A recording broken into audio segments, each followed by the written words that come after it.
네, 안녕하십니까. 오늘은 개신교계의 가정사역이라는 특별한 장르를 개척하고 계시는 하이패밀리 대표 송기론 목사님을 모셨습니다. 안녕하십니까, 목사님. 네, 반갑습니다. 네. 목사님 이번에 이런 책을 내셨어요. 임종 감독이 쓴 임종 일기. 네. 제목부터가 특별합니다. 임종 감독이라는 게 어떤 뜻인가요?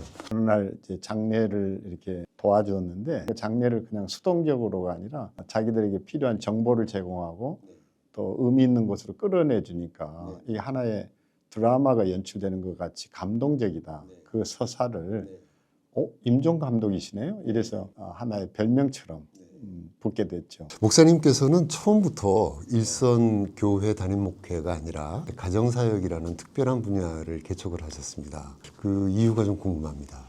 저는 이제 신학을 전공했고 의과대학에 이제 7년간 교목을 했었는데 늘 숫자에 노예처럼 살았거든요. 국시, 합격 이런 소식부터 시작해서 전국 몇 등 항상 서열이 정해지고 뭐 이러잖아요. 자연히 저도 이제 교목으로 부름받아서 전도율이 몇 프로냐 그럴 때 아라비아 숫자의 노예가 돼야 되는가. 그러던 어느 날 천국에는 아라비아 숫자가 없다는 말이 제게는 큰 치유고 위로가 되더라고요. 이어령 박사님을 어려서부터 심취했어요. 중학교를 갓 졸업할 무렵에 문학사상이라는 잡지를 들고 그분의 언어의 세례를 받고 그분의 사상에 빠져들다 보니까 그 얘기를 하시더라고요. 아이들을 왜 줄을 세워서 한 방향으로 뛰게 하는지 모르겠다고. 그렇게 하니까 꼴찌가 나오는 거 아니냐. 내가 꼴찌를 산다고 생각하니까 서글펐는데 아니 운동장 한가운데 모아놓고 자기 뛰고 싶은 방향으로 뛰게 하면 모두가 1등 할 거 아니냐. 그래서 나도 한 번쯤 1등 해보고 싶은 마음에 친구들이 가지 않는 길, 그 길을 걸어보자는 게 기독교 가정사역연구소 이렇게 출발을 하게 됐던 거죠. 이번 책에서 저는 읽다가 마음이라 쓰고 돈이라고 읽는다. 바로 이런 구절이었습니다. 언젠가부터 이게 그 상투적인 표현이 되어버렸습니다. 특히 모바일 부고장에 쭉 그 어떤 분이 돌아가셨고 장례 일정은 어떻게 되고 한 그 밑에 마음을 전하실 곳 이렇게 그 부분이 바로 말씀하신 마음이라 쓰고 돈이라 읽는다 하는 그 부분이죠. 목사님께서도 이런 경험이 많으셨던 거죠. 하루에도 몇 차례씩 있잖아요. 어떤 날은 그 집에 상이 났는데 상에 초대될 만큼 가까운 사이가 아닌데 그 두 번, 세 번 딱 또 연거푸 날라올 때는 아 이건 뿌리고 있구나. 마틴 부버가 얘기했던 대로 나와 너의 이 인격적인 관계가 아니라 물질적인 또는 화폐 단위로 나를 계산하고 있구나 하는 생각에 불편해지더라고요. 그런 경험이 저뿐만 아니라 비일비재하다 보니까 부담이 크다는 걸 느꼈죠. 근데 우리 목사님께서는 그 전서부터 이 죽음에 대해서 관심을 쭉 보여오셨어요. 책도 많이 내셨죠. 그렇죠. 네. 그 특별한 좀 이유가 있으셨습니까? 우리가 일본으로부터 독립한다 어쩐다 이런 얘기를 많이 하는데 사실은 기술 독립 다 이뤄냈어요. 어떻게 독립 안 된 분야가 하나 있더라고요. 이게 장례 독립이었어요. 이제 특히 저는 그 일본 위안부 피해자라는 할머니들의 투쟁에 굉장히 마음이 가 있었거든요. 근데 저는 그걸 보면서 이 용어가 잘못됐다는 생각을 했었습니다. 일본 위안부 피해자 그러는 순간 거기는 보상이라는 것이 메커니즘으로 따라오거든요. 근데 만약 일본 위안부 생존자 그러면 느낌이 달라지죠. 돈이 아니라 존경을 표하게 되잖아요. 존엄한 법. 이를테면 작은 꽃 하나에도 의미가 있잖아요. 국화꽃이 일본 황실의 꽃이잖아요. 그것으로 가서 추모를 하겠다는 것은 이건 할머니에 대한 모욕에 해당된다는 생각을 했거든요. 바로 우리 죽음의 끝을 장식하는 것이 이제 장례식인데 우리 죽음이 일본 황실에 귀속된다는 얘기여서 바로 그 어떤 사건 하나가 제 마음을 울렸었습니다. 그래서 장례 독립이 진정한 일본으로부터 독립이 아닌가 하는 데서 죽음의 문제를 예사로 볼 수가 없었던 거죠. 그래서 여러 가지 가정사역을 하시던 중에 최근에는 이 장례문화 개선, 개신교식의 어떤 새로운 모델을 제시하고 계십니다. 그러면서 지금 우리 이 책에서도 그 표현을 쓰셨는데 그 엔딩, 끝이 아니라 이어지는 엔딩을 쓰세요. 그래서 보통은 우리가 죽음이라 그러면 어떤 순간, 그러니까 숨이 멎는 순간이라고 생각하는데 목사님께서는 그 이어지는 개념으로 이해를 하고 그 말씀을 하고 계시는 것 같아요. 그렇죠. 이제 애벌레가 번데기가 되고 번데기가 나비가 되잖아요. 우리의 죽음이라는 것은 끝이 아니라 이제 하나의 과정이라는 건데 저는 이제 글에 대한 영향이 좀 많았었고 예를 들면 우리 말을 살펴보면 재미난 용어들이 많아요.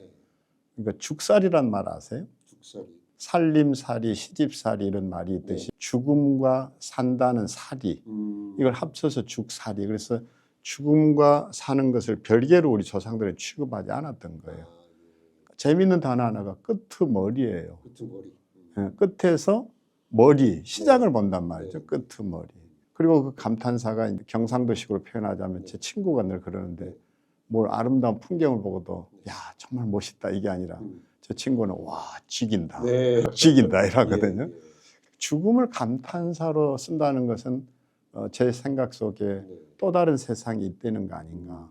의과대학에 있다 보니까 많이 흰천이 덮이는 순간 그것은 죽음이 되는 것이고 또 한 생명이 떠났다는 건데 과연 이게 끝일까라는 생각을 많이 하게 됐거든요. 그때 알게 된 게 딱 한 문장이었습니다. 죽음은 완전한 치유다. 잊혀질래야 잊혀지지 못한 상처를 안고 살다가도 죽음이 찾아오는 순간 그게 치유로 다가오잖아요. 이제는 거기에 연연하지 않을 거고 사라질 거고. 그래서 유명한 아포리즘 한 문장이 있다면 죽은 적은 없다고 그러죠. 다른 세상으로 우리가 탈피해서 넘어가고 새로운 세상을 경험하게 되는 건데 축하해야 될 일이 아닌가 이런 생각에 죽음을 과정으로 저는 볼 수 있었고 그래서 엔드가 아니라 엔드 이렇게 얘기를 자꾸 표현하고 싶었습니다. 거기에는 약간 신앙적인 바탕도 좀 깔려 있다고 봐야 되겠죠? 당연하죠. 이제 우리는 부활 신앙을 내세를 믿는 사람들이니까 이 세상을 끝이라면 이렇게 살 필요는 없는 건데 저 세상이 나를 기다리고 있으니까 그 세상에서 좀 더 잘 살고 싶은 마음을 그 저 세상이 우리에게 선물하고 있지 않습니까? 그래서 저는 이렇게 목사님 활동하시는 걸 쭉 보면 말하자면 일종의 빌드업이라 그럴까요? 그 앞에 그 앰뷸런스 소원재단 활동도 하셨어요. 이게 말하자면 이 중간 단계 정도라고 좀 볼 수 있을까요? 앰뷸런스 소원재단이라고 이제 화란 네덜란드에 본부가 있었고 연계가 돼서 저희도 이제 아시아에서 세 번째로 싱가포르, 일본 다음에 우리가 시작을 하게 된 건데요. 앰뷸런스 소원재단이 말기 환자들이 그 마지막으로 이루고 싶은 소원 이거를 앰뷸런스에 태워서 병원의 허락을 받아서 이제 간호사나 응급 처치할 수 있는 분들 그 소원의 장소 가서 뭐 보시기도 하고 만나시기도 하고 하는 그런 걸 도와주시는 거죠. 가족 상봉도 꼭 말기 암 한우들이 우리 대상은 아닌 거예요. 정확하게는 교통약자들. 최근에는 세시봉의 그 라스트 콘서트에 전국 그 순회 공연에 초대를 받아가 여러분이 또 같이 가서 참여도 하고 이랬거든요. 그러니까 노래가 아니라 그 시절이 그렇죠. 거기 가서 막 그 노래하고 이런 거 보면 아 우리가 정말 잘했구나. 다른 것보다 저는 이 얘기가 성경 속에 있다는 데 너무 놀랐어요. 족장 야곱이 창세기에 보면 형제들이 아버지가 이제 그 너무 편애하는 것에 화가 나기도 하고 질투도 그래서 이걸 죽여버리자 해서 이제 결국 구덩이에 집어넣잖아요. 그때 얼마나 처절했을까요? 그리고 이제 결국 이집트 상인에게 이제 팔아버린 건데 그리고 와서 아버지한테 거짓말해서 피 묻은 옷을 짐승의 피를 이제 묻혀가지고 죽었다고 이랬는데 22년 동안을 자식 잃은 참척의 아픔을 갖고 이제 야곱이 살아가는 거잖아요. 근데 그걸 22년 동안 가슴에 자식을 묻고 살았는데 어느 날 자식이 살아있다? 이 소식을 들었을 때 이게 경천동지 하늘이 놀라고 땅이 지축이 흔들린다 이제 이러는 건데 그럴 때 야곱이 내뱉는 말이 살아있다고? 내가 죽기 전에 요셉 내 아들을 보아야 하리라 이제 이러잖아요. 그걸 우리는 생애 마지막 소원 또는 버킷리스트를 할 수 있는데 그때 이집트 파라오가 마차를 보내줘요. 그 마차가 오늘날 앰뷸런스 소원재단의 원조가 아닌가. 네. 지금도 잊혀지지 않는 그 소원에 참가하신 분은 딸이 결혼을 했는데 눈을 감아야 할 상황이 생겼을 때 소원이 뭐냐 그랬더니 딸의 신혼집에 한 번만 갔다가 내가 눈을 감으면 소원이었겠다. 그 소원을 들어주러 간호사도 대동해서 이동을 했거든요. 딸 방에 들어서는 순간 이분이 마음이 울컥하나 봐요. 아 좋다. 아 좋다. 그 세 마디를 그렇게 하시더라고요. 다른 단어가 없군요. 네, 다른 거 설명할 길이 없는 거예요. 그걸 보시고 돌아가는 뒷모습을 보는데 우리 일상에 기적이 딴 게 아니구나. 이게 다 기적이고 이게 행복인데 너무 우리는 당연한 것처럼 여기고 살아왔는데 그런 걸 볼 때마다 제 자신을 추스리게 되죠. 그리고 우리 저 하이패밀리에서 이제 실제로 이 장례, 기독교식 장례, 그 개선된 문화의 장례를 여러 번 하셨지 않습니까? 제 기억으로는 그 우리 메모리얼 테이블이 참 인상에 남습니다. 고인의 영정 사진도 있지만 유품들 이렇게 쫙 진열을 해두고 유가족뿐 아니라 고인을 기억하는 분들이 와서 그 물건들을 보면서 기억하게 되는 이런 아이디어는 어디서 얻으셨습니까? 특별히 어디서 보지는 않았고요. 갈 때마다 불만족이었어요. 영정 사진도 딱 하나만 딸랑 놓고 그것도 흑백으로 했고 거기다 또 영정 띠를 둘러서 아버지가 무슨 죄수라고 한자어로 가둘 숫자 사람 인을 집어넣고 가두었는데 의미도 모른 채 반복되는 이것을 좀 어떻게 타파해 볼 수 없을까. 아예 영상을 제작했습니다. 3분 30초 가량의 가족들과 함께 했던 뭐 이렇게 해서 해놨더니 분위기가 확 달라진 거예요. 그걸 보면서 하나의 미니어처로서 가족의 그 뭐를 이거를 우리가 감지할 수 있었잖아요. 그럼 대화도 부드러웠고 그렇다면 고인이 돌아가셨을 때 우리가 알고자 하는 것은 고인의 삶의 발자취와 향기인데 이 스토리를 좀 어떻게 공개할 수 있을까 해서 첫 장례식 때 임종 상담이라고 하거든요. 이것을 하면서 그 할머니의 특징, 나이가 80이 넘었는데도 곧잘 영어를 쓰셨다든지 또 거기에 뭐 효자손이 있었다든지 소품들이 있는 이런 것들을 차라리 그거 우리 전시하면 안 되겠냐고. 그러면 가족들에게는 할머니를 기억할 수 있고 그리고 조문객들이 오셔서 할머니를 처음 뵙는다 할지라도 할머니의 삶의 발자취와 흔적과 향기까지 느낄 수 있다면 얼마나 좋겠나. 그걸 제안했더니 그게 이제 먹혀들고 한번 시작이 되니까 선문 이러면서 요즘은 그걸 메모리얼 테이블로 자리를 잡게 된 듯합니다. 실제로 그 메모지를 준비하고 엽서처럼 이거 준비해서 마음을 쓰도록 하신 적도 있으시죠? 네, 고 김신성 이제 사모님이신데 그분은 화가이기도 했거든요. 장례를 치르면서 그분의 그 얼굴 사진을 엽서에다 이렇게 새기고 그 감사와 기억 그리고 은혜 이런 그 주제를 그 생애를 요약한 것을 붙였거든요. 고인에게 남기고 또는 전하고 싶은 마음은 늦었지만 좀 전해달라. 또 그런 추억이 없다 한다면 유족에게 남기고 싶은 위로의 말씀을 적어보시면 어떠냐고 그랬더니 처음에는 다들 조금 당황하더라고요. 근데 그걸 가지고 앉아서 쓰는 순간 이분들이 울먹이게 돼 자세가 달라지면서 특히 참 놀랬던 건 자녀가 이제 30대였는데 그 자녀의 친구들이 와가지고 돌아가면서 하는 얘기가 숱한 장례식 가봤는데 이게 진짜 장례식 같다. 이 얘기를 남겼다는 거에 네, 추모에 집중할 수 있고 그 유족들은 내 엄마 또 내 아내, 내 이모, 내 동생이 어떤 인생을 살아왔는가. 이제 조문객 떠나간 다음에 유족들이 그걸 하나하나 보면서 받았을 위로라는 것은 돈으로 계산되는 게 아니잖아요. 그리고 또 이제 옆에는 다른 장식이 아니라 우리가 이젤에다가 그분의 작품들을 선별해 가지고 했더니 그분이 지구별에 와서 남겼던 삶의 흔적, 궤적들을 살피면서 나는 어떻게 살아야 하지? 이게 다 그 눈빛에 서리는 거예요. 이게 조금 뭐 너무 좀 속된 이야기일지 몰라도 육개장을 없애셨다고요. 대신에 그 근처에 맛집들을 소개를 해서 그 지역 상권도 살리고 주문객들도 여기 앉아서 뭐 육개장 먹는 대신에 지방도 좀 그 지역도 둘러보고 이런 기회도 마련하셨다고요. 그러니까 육개장이라는 것은 이제 국민 장례 메뉴잖아요. 그 빨간 고춧가루 국물에. 근데 그렇게 했던 것이 이제 잡기를 쫓고 애군을 턴다고 해서 이제 그 빨간 그런 의미가 있는 몰랐습니다.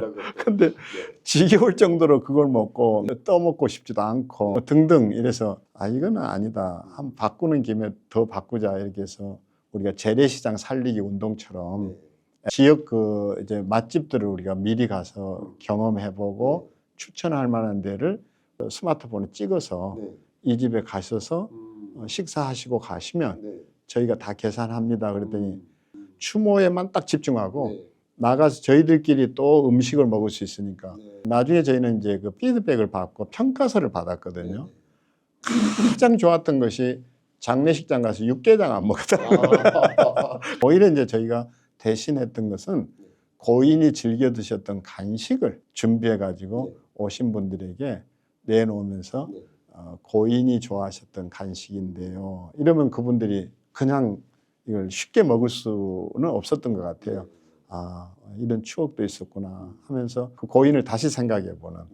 그리고 저희는 커피도 이제 메멘토 모리 커피를 출시를 했습니다. 그랬더니 너무들 좋아하고 나중에 그 커피의 의미도 아시고서는 이제 그 커피를 또 방문하셨던 전문객들에게 선물로 주는 가족도 보았습니다. 그리고 우리 목사님 또 엔딩 파티, 그러니까 생전에 하는 장례식이라고 할까요? 엔딩 파티도 기획을 하셨죠. 네. 그러니까 이제 처음에는 2012년인가 제가 이제 그 모리와 함께한 화요일 책에서 힌트를 얻어가지고 죽고 난 다음에 우리가 가서 고인 앞에서 뭘 해도 무슨 의미가 있는가. 그래서 그것을 칼럼으로 좀 고백한 일이 있었거든요. 한 일간지에.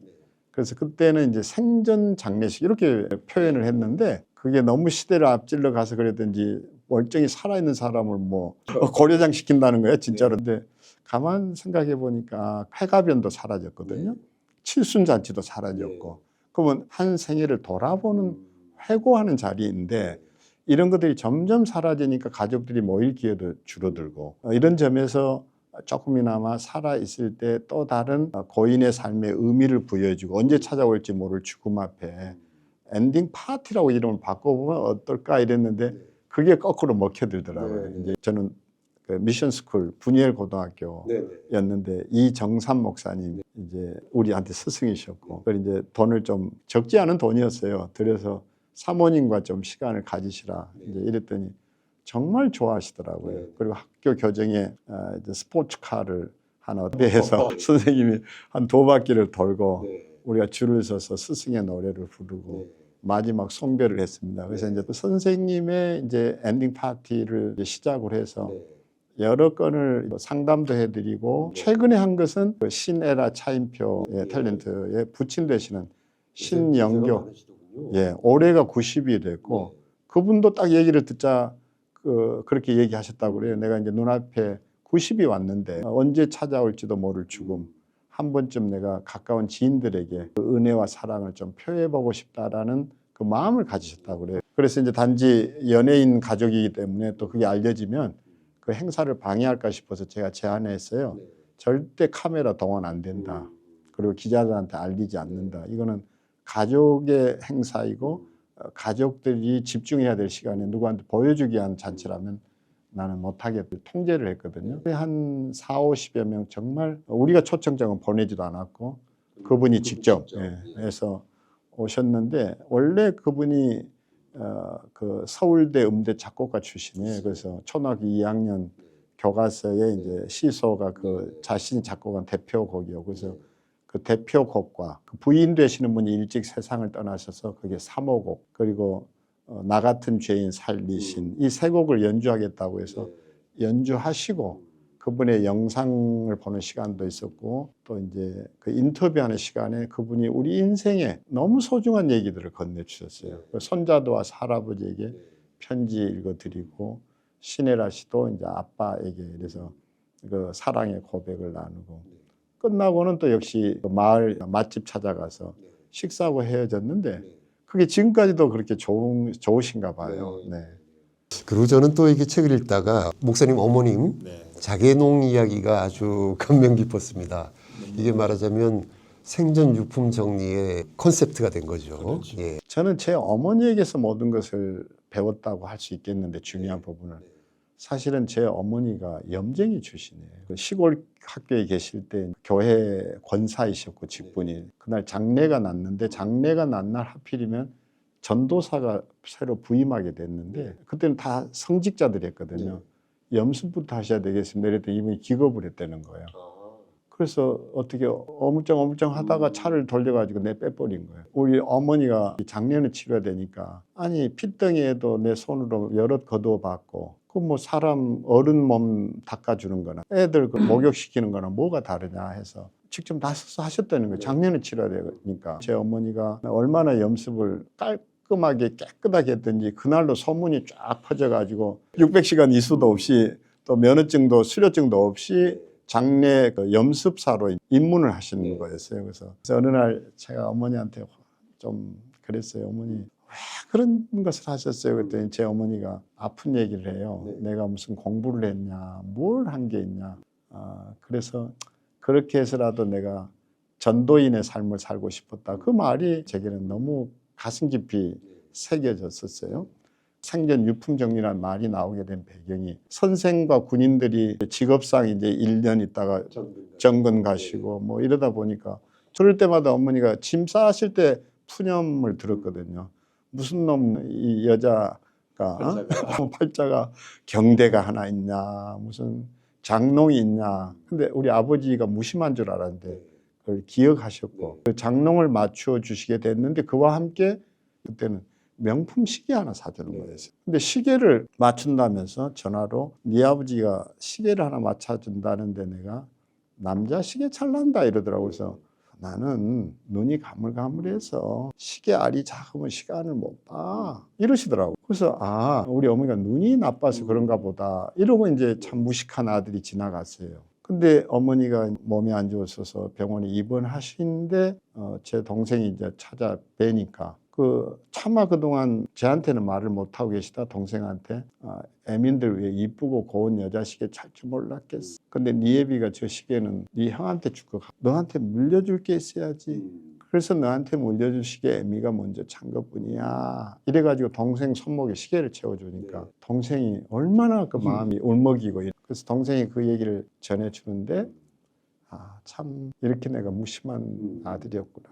그랬는데 뜻밖의 또다시 그 수술을 받으셔야 할 상황이 생겼고 자개농을 또 동생네 집에 준다고 그래서 너무 어이가 없어서 그때는 화를 진짜 냈어요. 나중에 가져가라고 왜 지금 줘야 됩니까? 그때 어머니가 명언을 남기신 거예요. 아무리 부모 물건이라도 죽고 난 다음에 가져가려고 그러면 깨름지게 죽기 전에 줘야 선물이지. 그래서 자기는 그렇게 해서 정리를 하신 거예요. 거기에서 비로소 새의 깃털처럼 가볍게 하늘을 난다는 게 욕심 없이 다 털고 가셨으니까 저게 좋은 죽음이구나 하는 생각을 하게 됐고 이제는 아들이 어머니가 남긴 그걸 이어받아서 생전 유품 정리 이것을 캠페인으로 벌이고 이렇게 된 거죠. 다 이건 우리 어머니에게서 삶 속에서 얻은 지혜이고 어머니의 유훈 같은 교훈이 됐던 거죠. 그리고 또 저는 우리 목사님 책을 읽다가 뭐라 그럴까요? 굉장히 해안이시다 그럴까요? 그런 점을 느꼈는 게 미래 세대가 지금의 이 장례 방식을 그대로 하겠느냐. 네. 바로 이게 문제다. 네, 지금은 과도기고 그렇죠. 옛날 거는 무너졌고 새 거는 대안이 아직 정립이 안 됐고 이 지금 장례 업체에서 진행하는 이런 장례식 이런 거를 지금의 MZ 세대들이 전 30년대가 되면 이 친구들이 주도할 텐데 이대로 하겠느냐 그 말씀을 하셨더라고요. 그건 제 얘기라기보다는 닐 하우가 진단한 거거든요. 세큘럼이라고 그래가지고 이제 100년 단위로 이제 우리 세대들이 가져오는 삶의 양태가 다 달라진다는 건데 2030년대가 되면 장래 주도권조차도 이게 우리가 MZ 세대라고 불리는 이들에게 넘어간다라는 거예요. 생각해보면 저도 이제 내일 모레 70이 되는데 지금 내가 장례 이렇게 치러라 그런다고 해서 이게 자식들한테 먹혀들까? 생각해보니까 아닌 거예요. 그렇다고 한다면 MZ 세대들을 외면할 게 아니라 이들에게 우리가 어떤 방식으로 우리의 그 미래를 좀 남겨놓고 그들이 부담도 실제 없어야 되고 그들이 삶과 죽음의 문제를 잘 이어갈 수 있게 할까? 저는 거꾸로 MG 그런데 거기에 DMZ를 좀 생각하면 좋겠다는 생각이거든요. 그 D는 뭐냐 그러면 다이내믹. 예. 이게 MZ 세대는 진짜 다이내믹이 핵심이라는 생각이 드는 거예요. 그들의 역동성이 좀 우리가 살려줄 수가 있고 그들의 것을 존중할 수만 있다면 정말 그들은 지금과 같은 줄 세우기 장례라든지 조의금 뭐 이런 따위가 아니라 소박한 장례로 바뀔 거라는 생각을 해요. 그래서 이제 저희가 최근에 시민연대라는 것도 결성을 하면서 MZ 세대를 앞세우자. 이유는 그들이 주도할 세상을 우리 뒷받침해야 되지 우리가 또 설치면 되겠나. 소위 말해서 의미 없는 국화꽃 나열이라든지 이런 따위 말고 정말 소박한 장례 그리고 소수가 모여서 장례에 집중할 수 있는 것으로 우리가 징검다리가 되자는 생각을 하게 되죠. 그래서 이것이 좀 대안이 됐으면 하는 생각이 간절합니다. 저희는 지금 소위 말해서 베이비 부머의 선두에 있잖아요. 지금 이제 57, 58이 선두 주자들인데 중요한 것은 이들이 다죽음 사회를 이끌고 있는데 장례식은 지금 계속 줄고 있는 거예요. 건수가 실제로 통계로. 이 말은 뭔가 하니 지금과 같은 병원 장례 이런 것이 싫고 작은 장례로 가버리고 있다는 증거들이고 장례식장에도 큰 변화가 오기 시작해야 되는데 이걸 만약 놓치게 되면 우리는 여전히 희망을 또 잃게 되는 거 아닌가. 그러니까 이런 것들을 주목하면서 우리 장래에도 정말 의미 있는 변화들이 와야 할 것이라는 생각을 하게 됩니다. 아예 오늘은 이렇게 새로운 장례 문화를 개선을 이끌고 계시는 송기론 목사님 뵙고서 좋은 말씀 들었습니다. 목사님 오늘 시간 내주셔서 감사합니다. 너무 감사합니다. 감사합니다. 고맙습니다.